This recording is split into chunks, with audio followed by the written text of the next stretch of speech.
കവിഞ്ഞൊഴുകുമി അനുഗ്രഹം നിറഞ്ഞൊഴുകുമി അനുഗ്രഹം കവിഞ്ഞൊഴുകുമി അനുഗ്രഹം നിറഞ്ഞൊഴുകുമി അനുഗ്രഹം എൻ പാപവും ശാപവും ഒഴുകി ദൂരയാ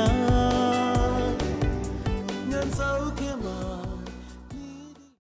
കവിഞ്ഞൊഴുകുന്ന അനുഗ്രഹത്തിലേക്ക് വീണ്ടും സ്വാഗതം. കർത്താവിൻ്റെ ദാസൻ തോമസ് കുട്ടി ബ്രദർ കഴിഞ്ഞ ദിവസത്തിൽ നടന്ന ശുശ്രൂഷകരുടെ മീറ്റിങ്ങിൽ വെച്ച് സംസാരിച്ച സന്ദേശമാണ് നമ്മൾ കേൾക്കുന്നത്. അതിൻ്റെ രണ്ടാം ഭാഗമാണ് ഇന്ന് നമ്മൾ കേൾക്കുന്നത്. നിശ്ചയമായിട്ട് നിങ്ങൾക്കിത് അനുഗ്രഹമായിരിക്കും. യോഹന്നാൻ 5:39-40. നിങ്ങൾ തിരുവെഴുത്തുകളെ ശോധന ചെയ്യുന്നു, അവയിൽ നിങ്ങൾക്ക് നിത്യജീവൻ ഉണ്ട് എന്ന് നിങ്ങൾ നിരൂപിക്കുന്നു. നിങ്ങൾ ബൈബിൾ വായിച്ചാൽ നിത്യജീവൻ കിട്ടുമെന്ന് നിങ്ങൾ നിരൂപിക്കുന്നു. ചില വിചാരം ഉൽപ്പത്തി മുതൽ വെളിപ്പാട് വരെ മനഃപ്പാഠം പഠിക്കുന്നതാണ് ആത്മീയത എന്ന്. No, never. അത് നല്ലതാണ്, ആത്മീയതയിലേക്ക് നടത്താൻ അതിന് കഴിവുണ്ട്, പക്ഷെ അത് ആത്മീയതയല്ല. Price the Lord. നിങ്ങൾ തിരുവെഴുത്തുകളെ ശോധന ചെയ്യുന്നു, അവയിൽ നിങ്ങൾക്ക് നിത്യജീവൻ ഉണ്ട് എന്ന് നിങ്ങൾ നിരൂപിക്കുന്നു. അവ എനിക്ക് സാക്ഷ്യം പറയുന്നു. എങ്കിലും ജീവൻ പ്രാപിക്കേണ്ടതിന് എന്റെ അടുക്കൽ വരുവാൻ നിങ്ങൾക്ക് മനസ്സില്ല. അപ്പൊ ജീവൻ എന്ന് പറഞ്ഞ ആരാ? യേശു ക്രിസ്തു. ഞാൻ തന്നെ വഴിയും സത്യവും ജീവനുമാണ്. ജീവനും എന്ന് പറഞ്ഞാൽ മരണത്തിൽ നിന്ന്, ഡിസ്കണക്ഷനിൽ നിന്ന് കണക്റ്റ് ആകുക എന്ന അർത്ഥം. 7 സഭകൾക്ക് വെളിപ്പാട് പുസ്തകത്തിൽ ലേഖനം എഴുതി അയക്കാൻ യോഹന്നാനോട് പറയുമ്പോൾ ഒരു ഭാഗത്ത് നമ്മളിങ്ങനെ വായിക്കുന്നു, ജീവനുള്ളവൻ എന്ന് നിനക്ക് പേരുണ്ടെങ്കിലും നീ മരിച്ചവനാകുന്നു. ആ വേദഭാഗം എടുത്ത് വായിച്ചാട്ടെ. വെളിപ്പാട് പുസ്തകം 3-ാം അധ്യായത്തിന്റെ ആദ്യ ഭാഗങ്ങൾ. സർദീസിലെ സഭയുടെ ദൂതൻ എഴുതുക, ദൈവത്തിന്റെ 7 ആത്മാവും 7 നക്ഷത്രവും ഉള്ളവൻ അരുളി ചെയ്യുന്നത്, ഞാൻ നിന്റെ പ്രവൃത്തി അറിയുന്നു. ജീവനുള്ളവൻ എന്ന് നിനക്ക് പേരുണ്ട് എങ്കിലും നീ മരിച്ചവനാകുന്നു. ജീവനുള്ളവൻ നിനക്ക് പേരുണ്ടെങ്കിലും നിനക്ക് മരിച്ചവനാകും. അപ്പൊ സഭ എന്ന് പറയുന്നത് തന്നെ ജീവനുള്ളവരുടെ കൂട്ടമാണ്. ക്രിസ്തുവിൽ വിശ്വസിച്ച് ജീവൻ പ്രാപിച്ചവരുടെ കൂട്ടമാണ്. എന്നാൽ ഈ സഭയ്ക്ക് ഇപ്പോൾ എന്താ പേര് വന്നിരിക്കുക? മരിച്ചവൻ. A dead church. That means you lost your connection with God. ഇന്നൊരു പ്രസ്ഥാനമായി, നല്ലൊരു പ്രസ്ഥാനമായി നീ ഓടിക്കൊണ്ടിരിക്കുകയാണ്. But you have no fellowship and connection with God through Christ. Praise the Lord. പേരുകൊണ്ട് നിനക്ക് ഭയങ്കര പേരൊക്കെ ഉണ്ട്. ദൈവത്തിൻ്റെയും ക്രിസ്തുവിനോടും ചേർത്തൊക്കെയാണ് ബോർഡിൽ പേരെഴുതി വെച്ചിരിക്കുന്നത്. ബൈബിളിലുള്ള പേരുകളൊക്കെ ഇട്ടിട്ടുണ്ട്.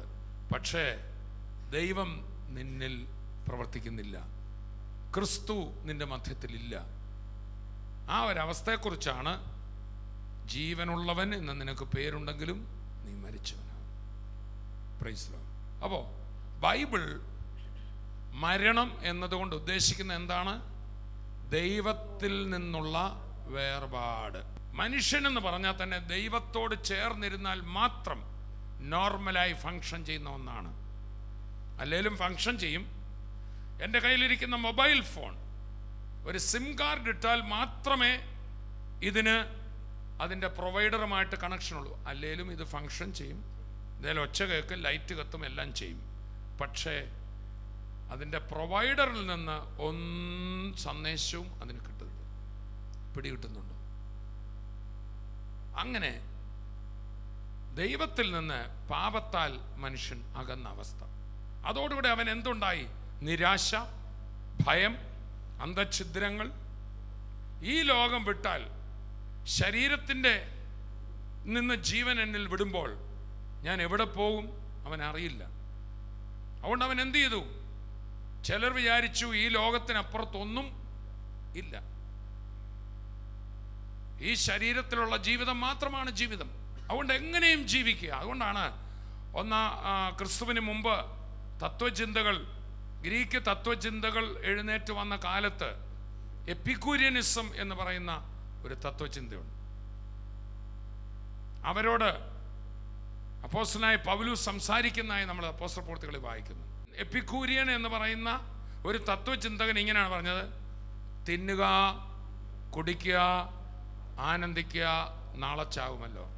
V are just like beast. നമ്മൾ കേവലം മൃഗങ്ങൾ മാത്രമാണ്. ആഹാര നീഹാര കാര്യങ്ങൾക്ക് വേണ്ടി മാത്രം ആണ് നമ്മളായിരിക്കുന്നത്.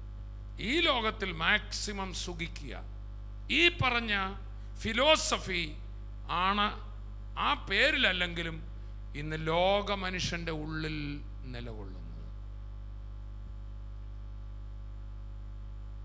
ഈ ശരീരത്തിന് വേണ്ടി മാത്രം ജീവിക്കുകയാണ്. നശിച്ചു പോകുന്ന മൃഗങ്ങൾക്ക് തുല്യനായി മനുഷ്യൻ തീരുന്നു എന്ന് തിരുവചനത്തിൽ നമ്മൾ വായിക്കുന്ന അവിടെയാണ്. മാനത്തോടിരിക്കുന്ന മനുഷ്യൻ വിവേകഹീനനായാൽ നശിച്ചു പോകുന്ന മനുഷ്യർക്ക് അവൻ തുല്യൻ. അതുകൊണ്ട് തന്നെ നമ്മുടെ നാട്ടിൽ അവർ മൃഗീയമായി ആ കാര്യം ചെയ്തു, മൃഗീയമായ കൊല എന്നൊക്കെ വായിക്കുന്നില്ലേ?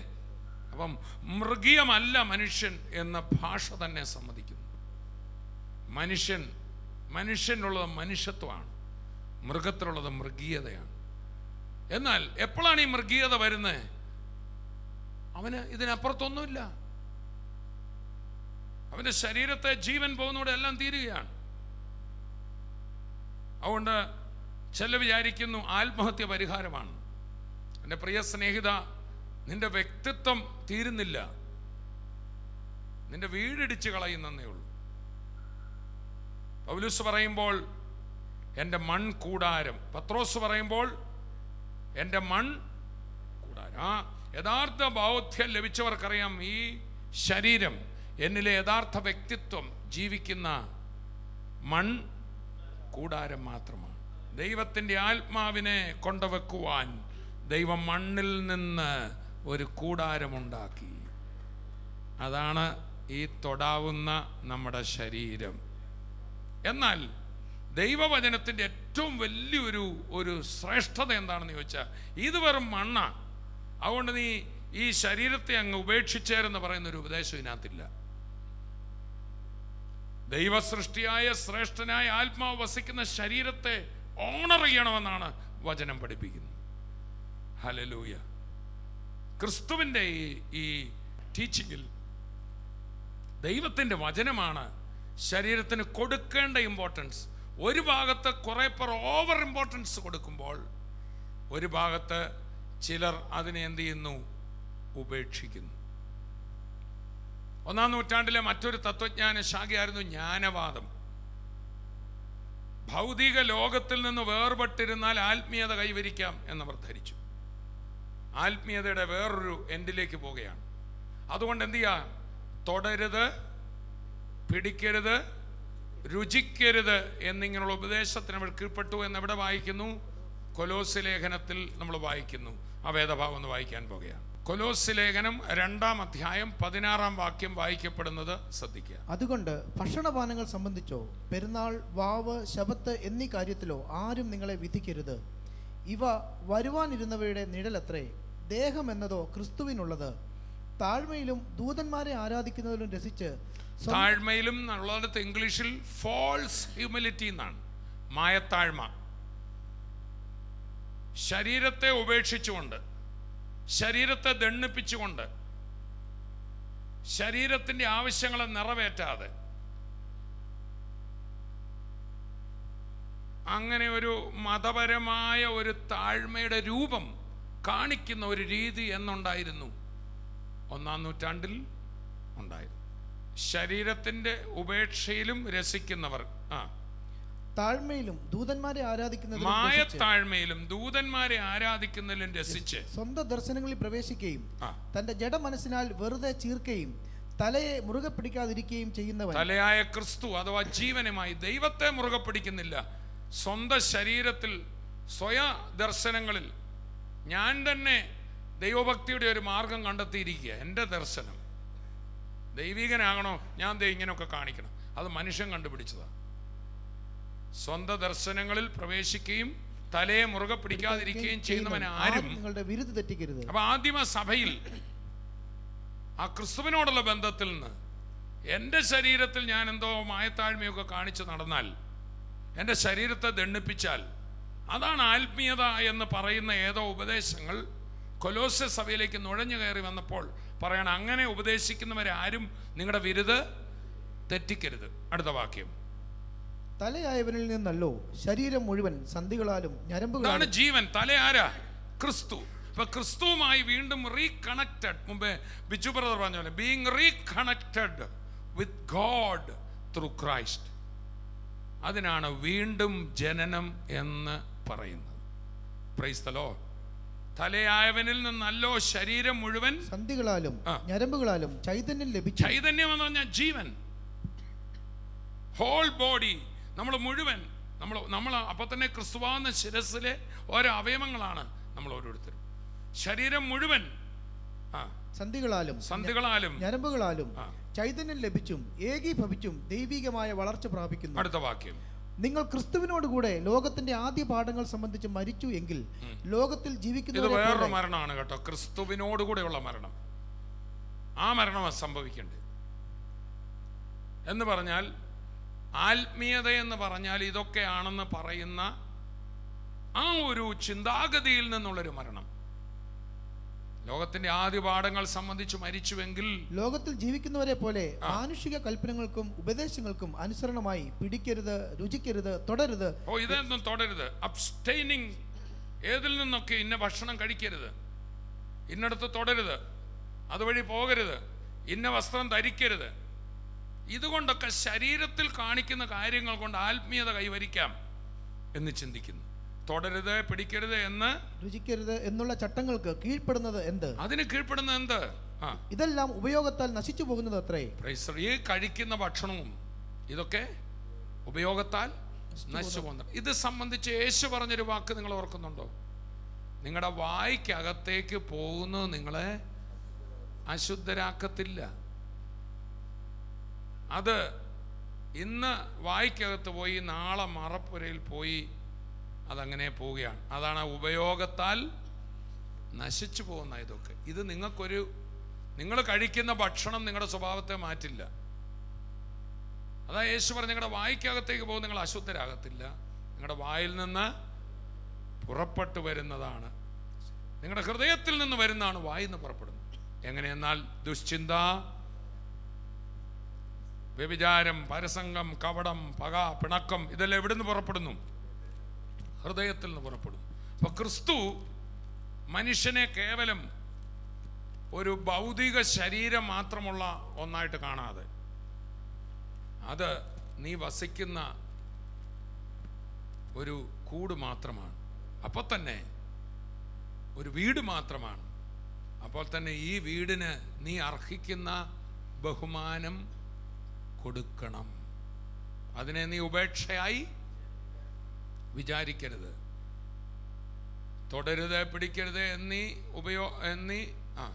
ചട്ടങ്ങൾക്ക് കീഴ്പ്പെടുന്നത് എന്ത്? ഇതെല്ലാം ഉപയോഗത്താൽ നശിച്ചു പോകുന്നത് അത്രേ. അടുത്ത വാക്യം, അതൊക്കെയും സ്വേച്ഛാരാധനയിലും താഴ്മയിലും ശരീരത്തിന്റെ ഉപേക്ഷയിലും രസിക്കുന്നവർ. ശരീരത്തിന്റെ ഉപേക്ഷയിൽ രസിക്കുന്ന ഒരു കൂട്ടരെന്നുണ്ടായിരുന്നു. ജ്ഞാനത്തിന്റെ പേര് മാത്രമുള്ളത്. അതാണ് ജ്ഞാനവാദികൾ എന്ന് പറയും. നമ്മൾ കൊലോസ്യ ലേഖനം പഠിച്ചപ്പോൾ അതിനെ കുറിച്ച് പറഞ്ഞ നോസ്റ്റിക്കുകൾ.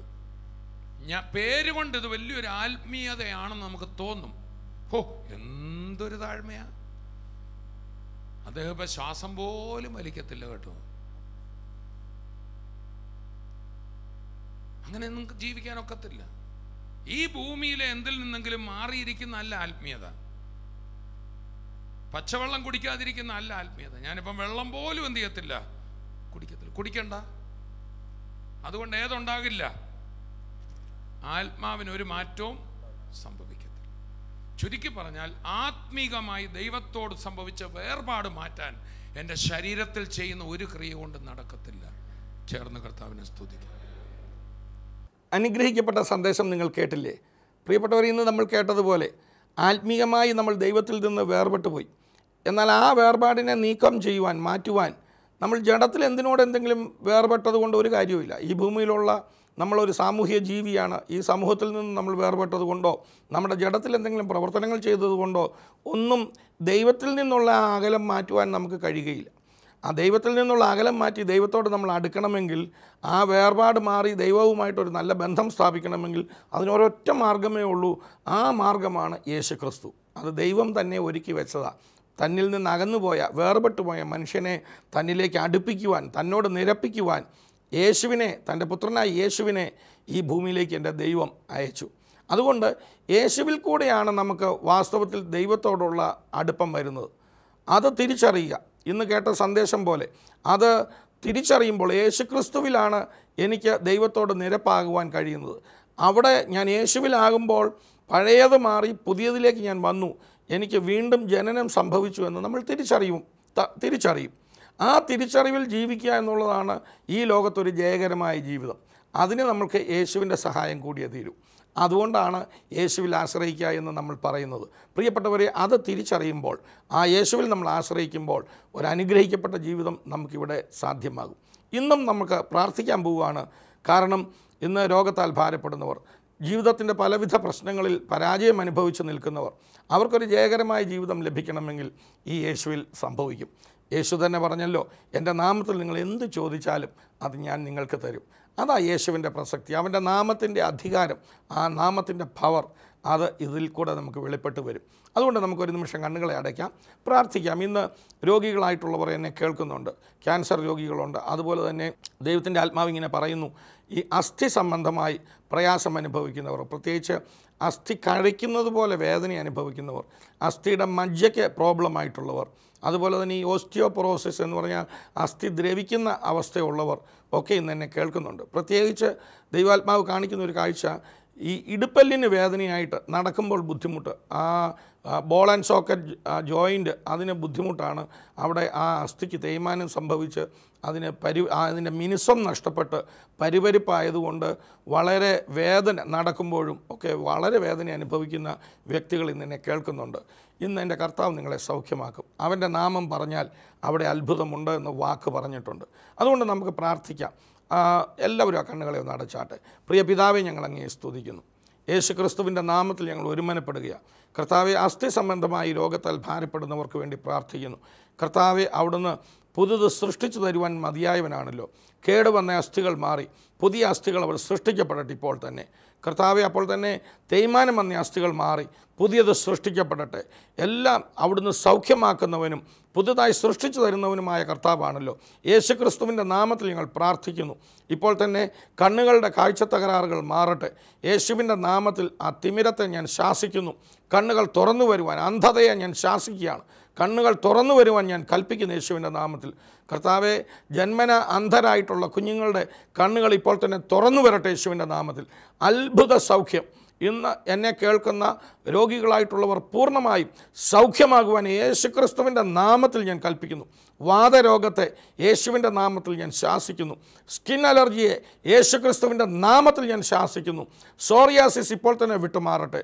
പൂർണ്ണമായ സൗഖ്യം അവിടെ വെളിപ്പെട്ട് വരട്ടെ. കർത്താവെ, അവിടുന്ന് അത്ഭുതം ചെയ്തിരിക്കാൻ സ്തോത്രം. വ്രണങ്ങൾ ഉണങ്ങി പൂർണ്ണമായി സൗഖ്യമാകട്ടെ. ഡയബറ്റീസ് മൂലം ഗാൻഗ്രീൻ വന്ന് കർത്താവെ, കാല് വിരലുകളൊക്കെ മുറിച്ചു മാറ്റണമെന്ന അവസ്ഥയിലായിരിക്കുന്ന രോഗികളുടെ മേൽ ഇപ്പോൾ തന്നെ സൗഖ്യം ഞാൻ കൽപ്പിക്കുക. അവരുടെ മേലുള്ള ഡയബറ്റീസിനെ യേശുക്രിസ്തുവിൻ്റെ നാമത്തിൽ ഞാൻ ശാസിച്ച് പുറത്താക്കുന്നു. പൂർണ്ണ സൗഖ്യം അവരുടെ മേൽ വെളിപ്പെട്ട് വരട്ടെ. കർത്താവെ, അവിടുന്ന് അത്ഭുതം ചെയ്തിരിക്കാൻ സ്തോത്രം. കർത്താവിൻ്റെ നാമം പറഞ്ഞപ്പോൾ കർത്താവ് അത്ഭുതം ചെയ്തിരിക്കാൻ നന്ദി കർത്താവെ. ഞങ്ങളുടെ പ്രാർത്ഥന കേട്ടതിനായി സ്തോത്രം. യേശുവിൻ്റെ നാമത്തിൽ തന്നെ ആമേൻ. കർത്താവ് നിങ്ങളെല്ലാവരെയും ധാരാളമായിട്ട് അനുഗ്രഹിക്കട്ടെ. നാളെ നമുക്ക് ഇതേ ചാനലിൽ വീണ്ടും കാണാം. അതുവരെയും കർത്താവ് നിങ്ങളെ ഓരോരുത്തരെയും തൻ്റെ കൃപയിൽ സൂക്ഷിക്കട്ടെ.